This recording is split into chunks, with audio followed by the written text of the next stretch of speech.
Hello aspirants, welcome to my channel. দেখো, আজ প্রশ্ন হচ্ছে Deccan policy of the Mughals. মোগলদের ডেকান পলিসি কেমন ছিল? তো প্রথমে ইন্ট্রোডাকশন দিতে হবে, তারপর আকবর থেকে অরঙ্গজেব অব্দি তোমাকে মেনশন করতে হবে যে তাদের টাইমে কী কী জিনিস ঘটেছিল। আমি যদি ডাব্লিউবিসি 2023-এর প্রশ্নটি আকবর থেকে অরঙ্গজেব চেয়েছে, বাট আমি অ্যাকচুয়ালি পুরো মোগলদের ডেকান পলিসি সম্বন্ধে আমি লিখেছি। ঠিক আছে? যেখানে বাবর হুমায়ুনও অ্যাড আছে। তো যেরকম এক্সামে প্রশ্ন দেবে এরপরে তোমরা সেরকম অ্যাকর্ডিংলি করবে, আনসার করবে। যদি মুঘলের ডেকান পলিসি যদি থাকে তাহলে এই পুরো আনসারটাই লিখবে, তা নাহলে যদি আকবর টু আওরঙ্গজেব থাকে তাহলে বাবর এবং হুমায়ুনকে বাদ দিয়ে দেবে। দেখো, Mughals adopted Deccan policy not merely for a single factor but for several factors like the strategic importance of the Deccan states, the administrative and economic necessities of the Mughal Empire, etc. Mughal Deccan policy adopt করেছিল, গ্রহণ করেছিল, তার কারণ কি? কী কারণে Deccan policy তারা নেয়?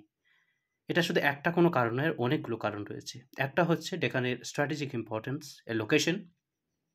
Second, তার অ্যাডমিনিস্ট্রেটিভ এবং ইকোনমিক নেসেসিটি, শাসন ব্যবস্থাও সুবিধা হবে এবং অর্থনৈতিক দিকও এখানে রয়েছে। তো শাসন ব্যবস্থার দিক থেকে, অর্থনৈতিক দিক থেকে, ডেকানের স্ট্র্যাটেজিক ইম্পর্টেন্স, তার লোকেশন, অবস্থানগত দিক থেকে, এগুলো হচ্ছে মেন কারণ ডেকান পলিসির, যে কেন মুঘল হঠাৎ করে ডেকানে মুভ করার চেষ্টা করলো, ডেকান ক্যাপচার করার চেষ্টা করলো। ঠিক আছে, এইবারে দেখো, Babur couldn't establish any contact in the Deccan as he was very busy in consolidating his power in the north.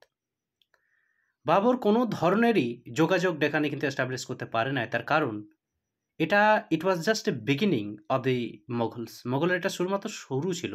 তো তাকে নর্থে পাওয়ার কনসলিডেট করতে হতো, তাই না? তাকে তাকে একটা মজবুত করতে হতো, তার ভিত শক্ত করতে হতো সেই টাইমে। তো ডেফিনেটলি ডেকানে যাওয়ার কোনো মানে তার টাইম কোথায়? সে যাবে বা কী করে? তো সে ধরনের কোনো কন্ট্যাক্ট কিন্তু গড়ে উঠতে পারে নাই, সে নর্থে বিজি ছিল। হুমায়ুন, তার ছেলে, also couldn't find enough time for Deccan due to his involvement in Gujarat, Bihar এবং বেঙ্গল। হুমায়ুনের ঠিক তাই একই কন্ডিশন। ঠিক আছে, বেঙ্গল, বিহার এবং গুজরাটের যুদ্ধে নিজেকে এস্টাবলিশ করতে গিয়েই কিন্তু সে আর টাইম পায় না। ডেকান দেখা, যে ডেকানে কী চলছে, আমাকে যেতে হবে, সে ফুরসত তারও হয়নি। He also didn't have enough time. তাহলে কে ডেকান পলিসি ইনিশিয়েট করলো? একটা ভালো প্রশ্ন। So Akbar was the first Mughal empire who expressed his desire to extend Mughal suzerainty or supremacy to the Deccan. মোগলের সুপ্রিমেসিটাকে ডেকানে নিয়ে যাওয়ার জন্য সর্বপ্রথম যে মুঘল এম্পায়ার শাসক ছিলেন সে হচ্ছে আকবর। সেই প্রথম ইচ্ছা আকাঙ্ক্ষা প্রকাশ করে যে চলো ডেকান ক্যাপচার করি, ডেকানে মুঘল সুপ্রিমেসিটাকে ছড়াই। এইবারে দেখো, বাবর হুমায়ুন এখানে দুটো পয়েন্ট রয়েছে। প্রশ্ন যেমন ডিমান্ড করবে, অ্যাটেম্প্ট ইট ওয়াইজলি। যদি প্রশ্নে যদি পুরো মুঘল লিখে সবগুলাকেই মেনশন করবে। যদি আকবর থেকে অরঙ্গজেব দেয়, বাবর হুমায়ুন লেখার প্রয়োজন নাই।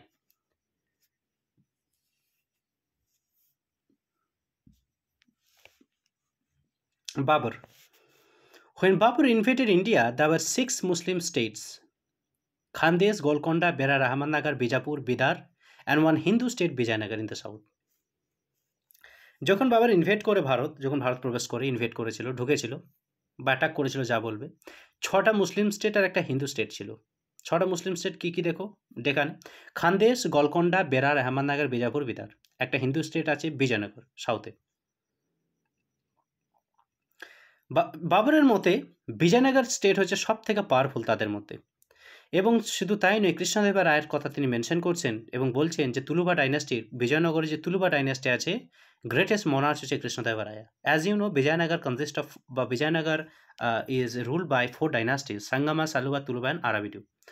আর কৃষ্ণদেবা রায়া তুলুবা ডাইনাস্টি থেকে বিলং করছে। তো এটা বাবর কিন্তু বলছে।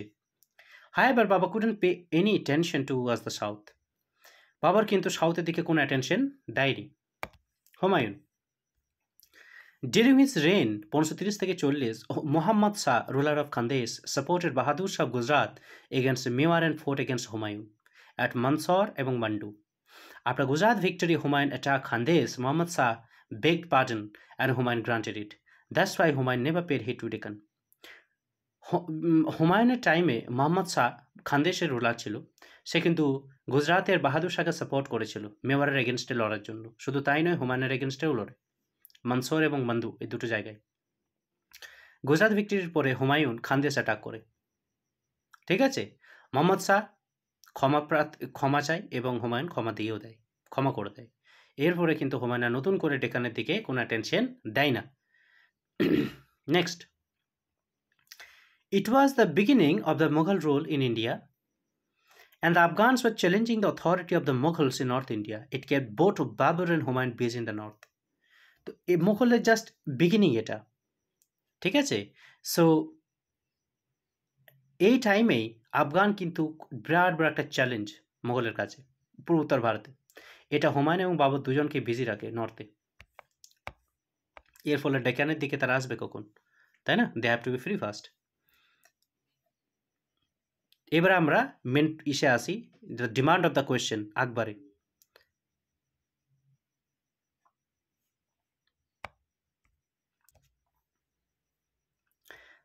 আকবর 1556 থেকে 1605।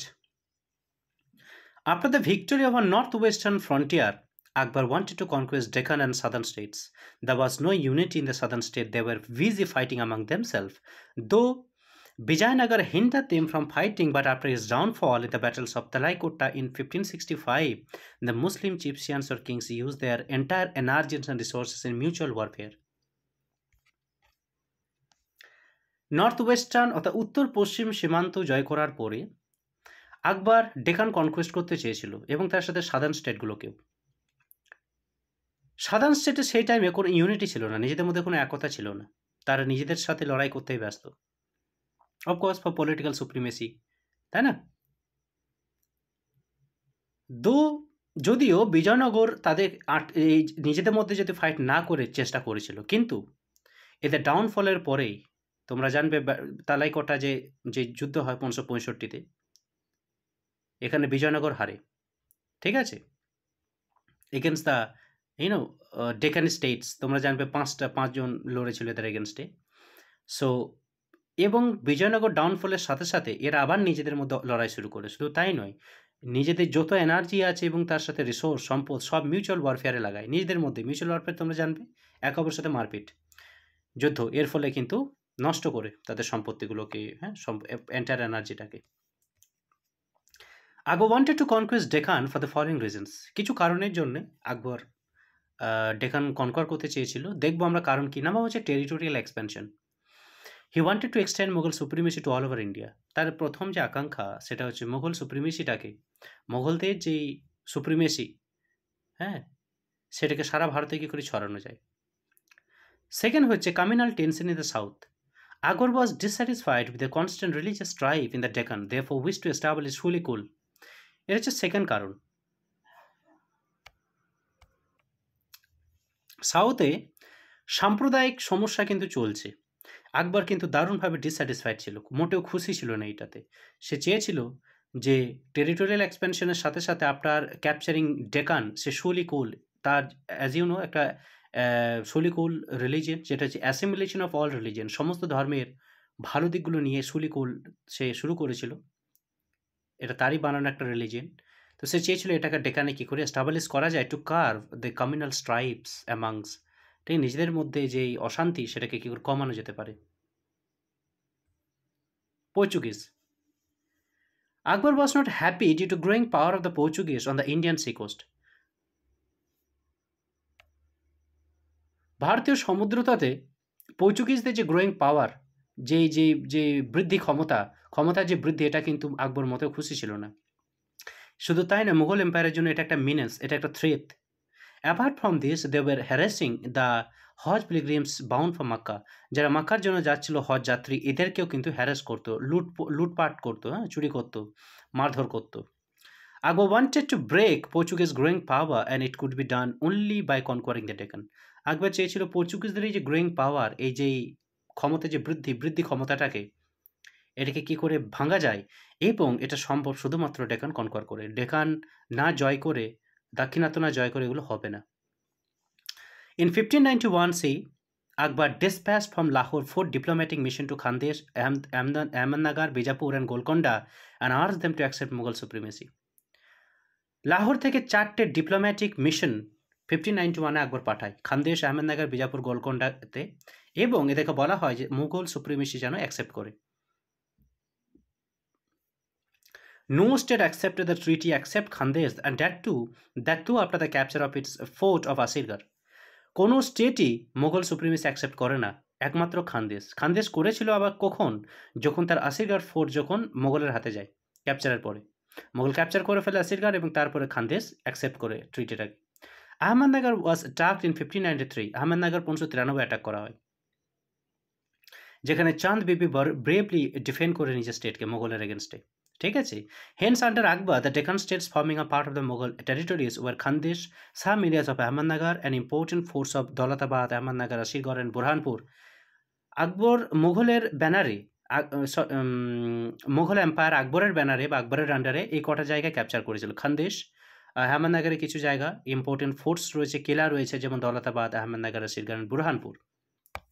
নেক্সট হচ্ছে Jahangir. Jahangir followed his father's footsteps regarding the Deccan policy. Jahangir তার বাবা আকবরের ফুটস্টেপসে ফলো করে। Though he forced the states of Golconda, Ahmednagar and Bijapur to accept the Mughal supremacy, but it didn't work out. সে বাধ্য করেছিল তিনজনকে, গোলকান্ডা, আহমেদনগর, বিজাপুর, তিনটে স্টেটকেই সে বাধ্য করে, যাতে করে সে মুঘল সুপ্রিমেসি অ্যাকসেপ্ট করে, কিন্তু কাজ হয় নাই, কোনো লাভ হয় না, এরা পাত্তাই দেয় নাই।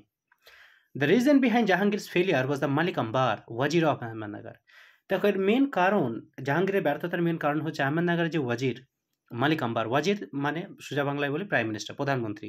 রাজা সব থেকে কাছের যে হয় সে ওয়াজির, তাকে আমরা ওয়াজির বলি, প্রাইম মিনিস্টার রূপে কাজ করে। তো মালিক আম্বার কিন্তু জাহাঙ্গীরকে কিন্তু রেজিস্ট্যান্স দেয়, যা আমি তো নাই, যা পারবি করে লিগা। তো Malik Ambar restructure the economic conditions of the Ahmednagar, fought the Mughals' armies aggressively, and used to train the Maratha soldiers in guerrilla warfare.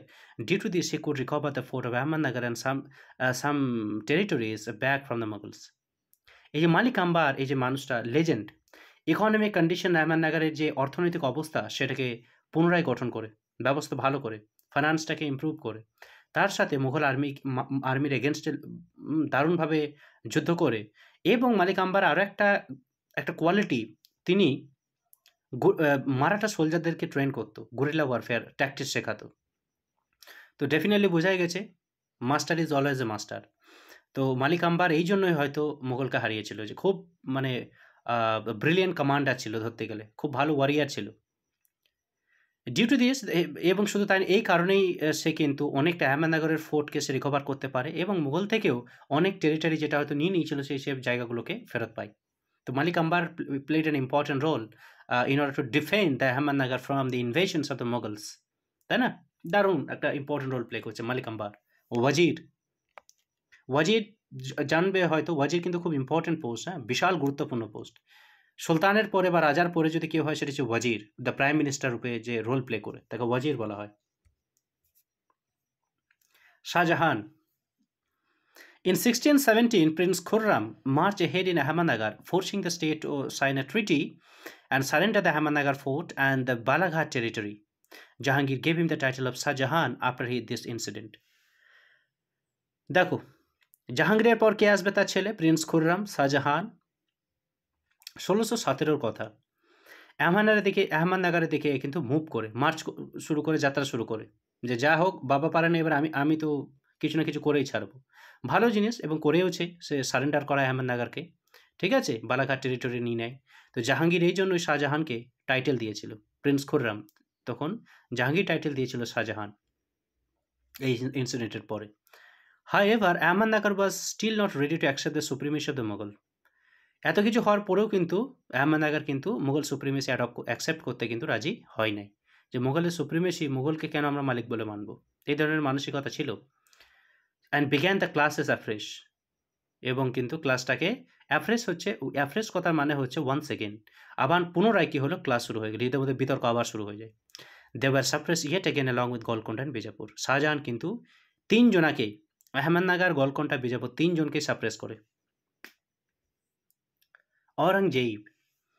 By the time Aurangzeb ascended the throne, the situation in the Deccan had turned complex and hostile due to growing strength and influences of the Maratha. যে সময় অরঙ্গজেব ক্ষমতায় আসে, শাসনে আসে, সিংহাসনে আসে, ডেকানের যে অবস্থা সেটা কিন্তু আরও বেশি জটিল হয়ে যায় এবং অনেকটা শত্রুতা ভাবাপন্ন। তার কারণ হচ্ছে মারাঠা ইনফ্লুয়েন্স বাড়ে এই টাইমে। মারাঠার প্রভাব এই টাইমে কিন্তু বাড়তে শুরু করে।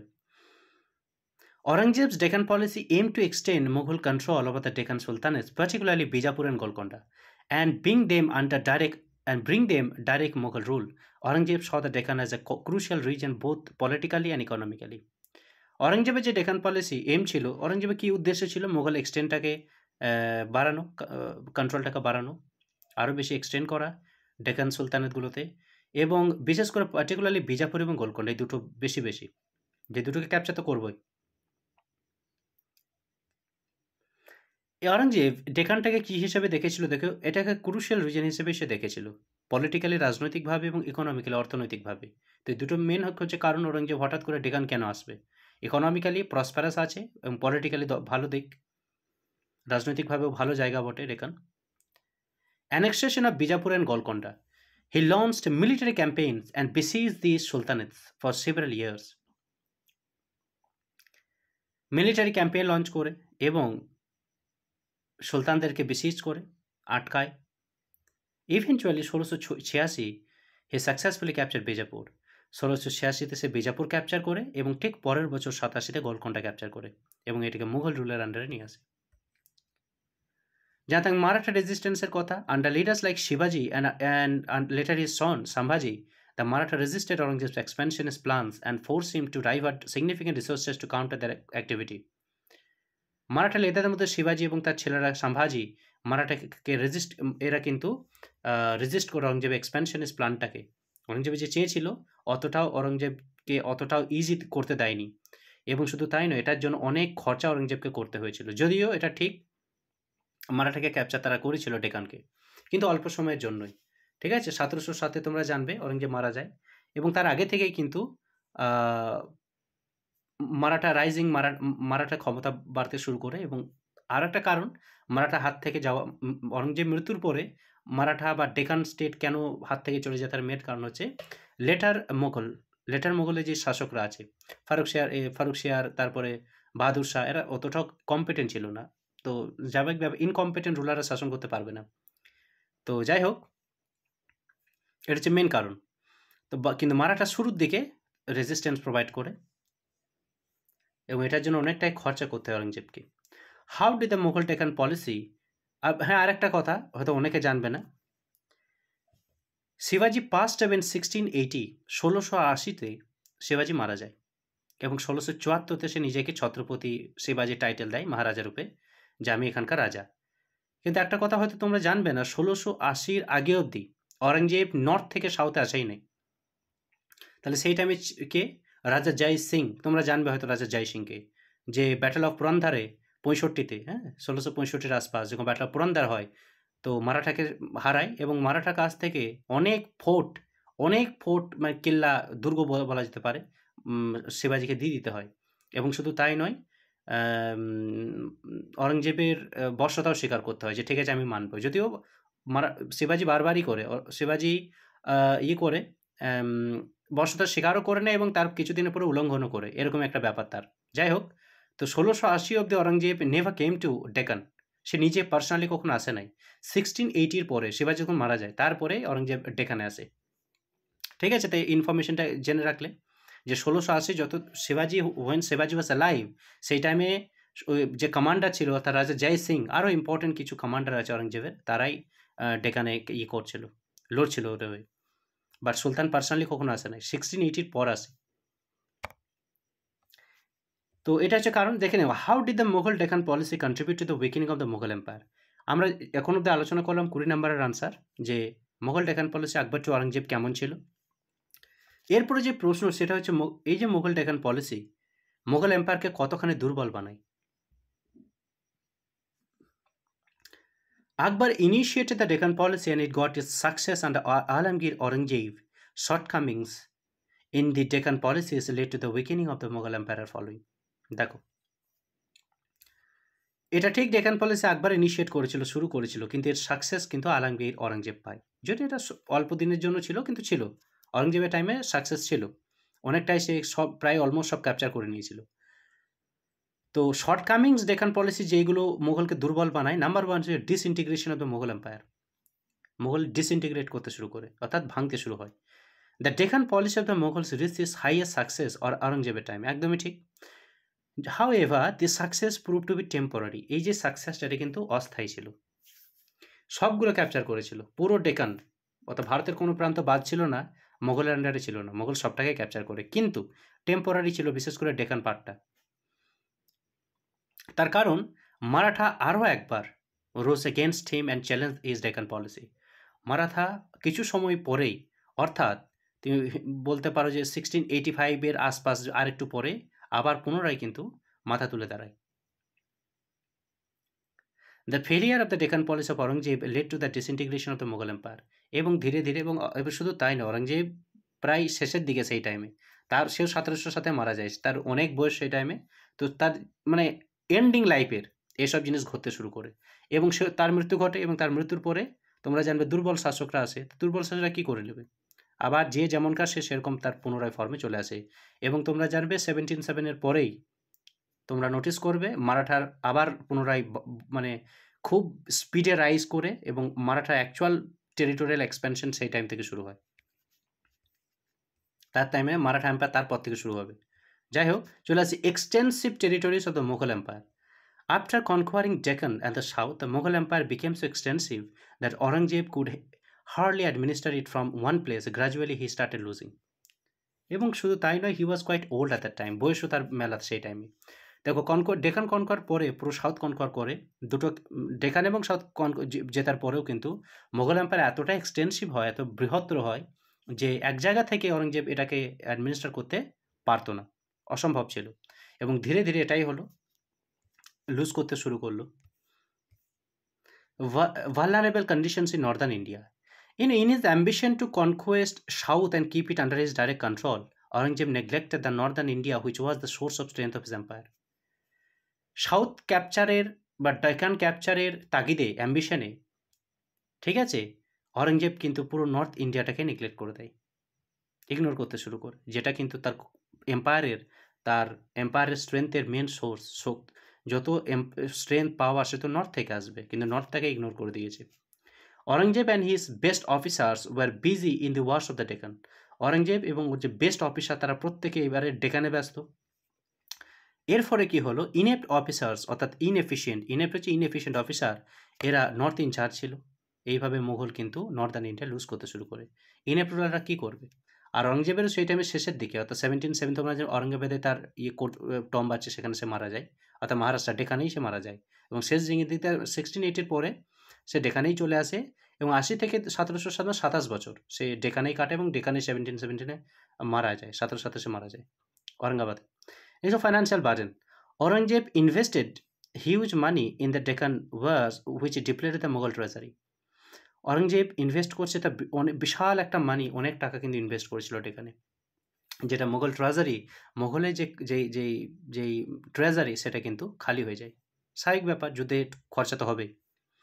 তো কনক্লুশন দেখো, all this resulted in the failure of the Aurangzeb. ঠিক আছে, এই সমস্ত কিছুই কিন্তু অরঙ্গজেবের ব্যর্থতায় হয়, মেন হচ্ছে কারণ, ব্যর্থতার মেন কারণ। And made Mughal empire's demise certain, এবং মুঘলের যে পতন সেটাকে অনিবার্য বানায়, তাই না? It was the Deccan ulcer that ruin Aurangzeb এর মুঘল এম্পায়ার। এটা অনেক হিস্টোরিয়ানকে ডেকান আলসার বলে, যেটা অরঙ্গজেবকে রুইন করে এবং মুঘল এম্পায়ারকে রুইন করে দেয়। So thank you so much, I'll bring more content.